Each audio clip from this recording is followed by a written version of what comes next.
Nong yalam barim tam ke sengriulum ke United Democratic Party uba abindo lanong.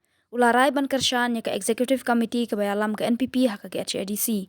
Habakran menta ke khat pratarik nok pra arja arpaulai uba abindo ulaong baka jingong ba persya party kamdon jingmut syu namar ba umdan syu haka UDP namar ba kinong yalam ke UDP kila iben parle bomsut nyaw bat kimju khat syu ya u haki jingyalang ke party wat haka General Council ru.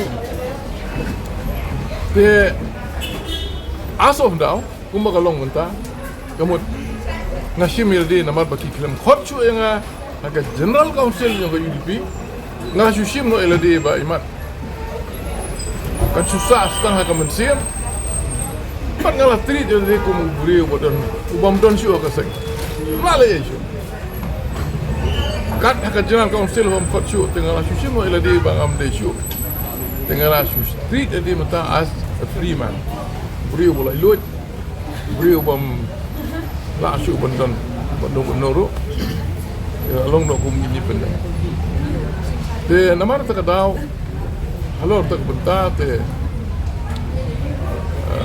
kalau kecingnya keren juga apa, ini kunhun ke ba, don apa di sikau tu. Te apa kecingnya lam, jom punya. Museum. Kalau tuan kerja seblok lagi dengan ngalarai, bah kan pak masyai, ya ke citi jonglah, bah dengan ai no ikut support jonglah, jadi ni ke kuduan ke bayalam ya kan. Executive Committee mentah buat discussion. Belam NPP kan? Belam kesan NPP kan? Dan I got support. Nanti bangadon sunu. Kumu beri ubah like load. Bangadon sunu.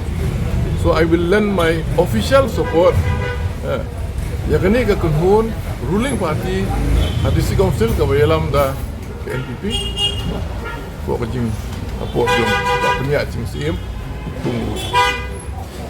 See you.